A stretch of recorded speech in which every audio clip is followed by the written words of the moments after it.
Okay. Yeah, recording. All right.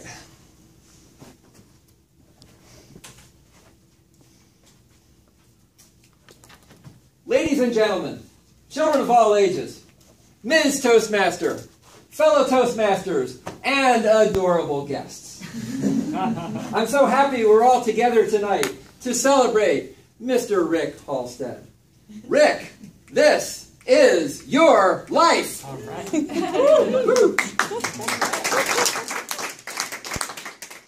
Now, unlike most This Is Your Lives, Rick actually has a job tonight. So if you would be so kind, Rick, there is a box in the left side of the screen there. If you would just click it, and you can trust me.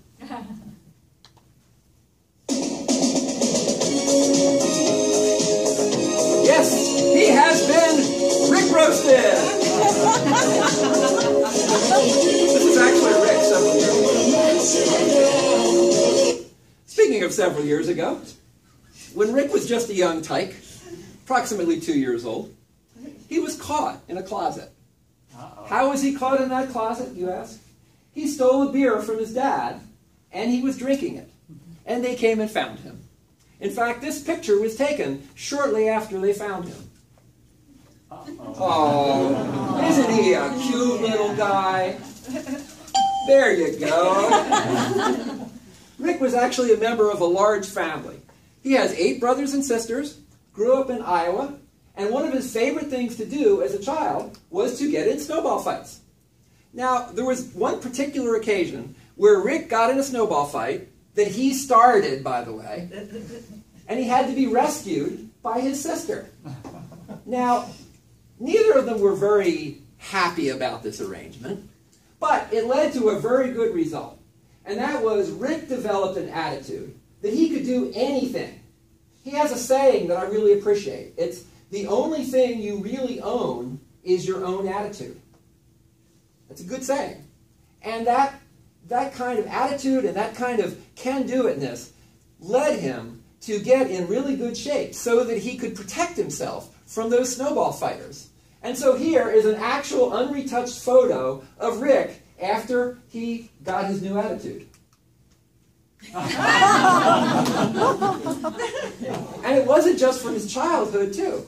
It stuck with him his entire life. So here is a much more recent photo of him. Now, Rick and Julie, they love to travel. They travel all the time. In fact, it's really inspiring that they travel even when they don't have a lot of money, even when money is tight. Then they just have to fly economy. But they stick to it, and once they have the money, they can go ahead and take those nice long trips that they enjoy taking so much. What some guys won't do for a selfie. Speaking of outer space, some of you may know that Rick is a big Star Trek fan. Now, you may not have seen Rick outside Toastmasters meetings too much, but as he is my mentor, I get to meet with him on the outside sometimes. And here's an actual photo of him on the outside. And not often, though, can you combine several of your passions together. But Rick can. He combines his passion for travel, for Star Trek, and he also has a passion for playing pool. And so I have an actual picture of him playing pool with one of his friends, the Star Trek Ferengi. Now, if you don't know much about Ferengi, they're not happy when they lose.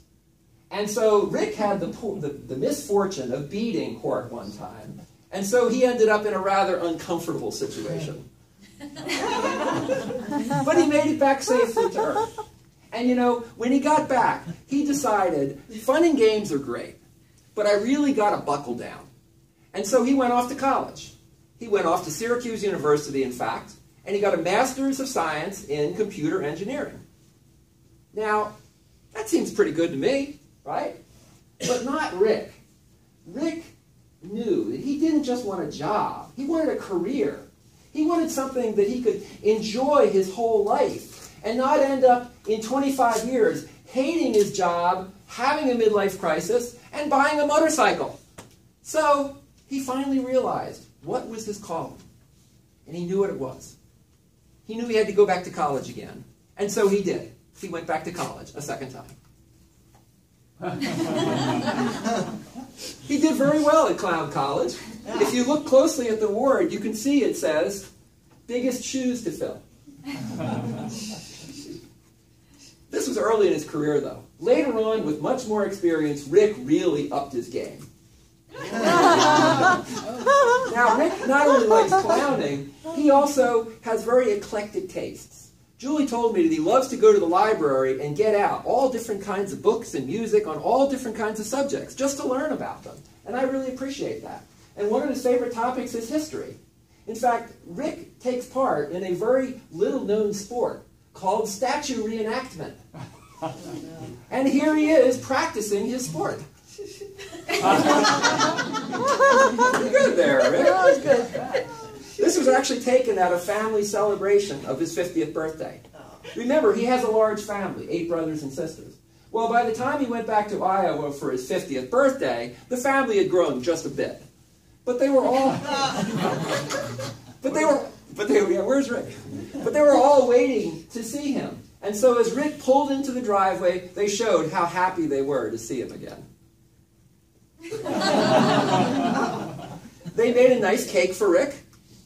This is right before the smoke alarm went off from all the candles on the cake. And that is a true story, by the way. The only true thing you're going to hear tonight. Rick liked cake just a little too much, and so he would always be sneaking it wherever he would go. So he put on a few extra pounds, but he went to the doctor, and the doctor put him on a diet. Now, this was a rather severe diet. He told him, you can only eat things that you can suck up through a straw. But it worked. It worked. And before he knew it, Rick was back to his old shape again. But, always an angel. Oh. So Rick, I have just one more job for you tonight. But first... you gotta ask yourself the question. Do I feel lucky? Al, do you, punk? Yes. Then go ahead and click the square again. Gotta see what this is.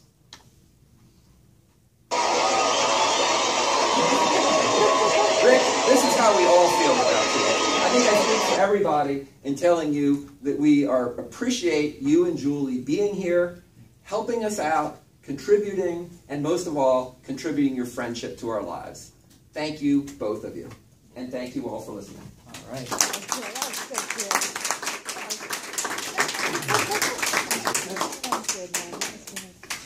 Thank you, Gary. I learned a lot about you, Rick. A little too much.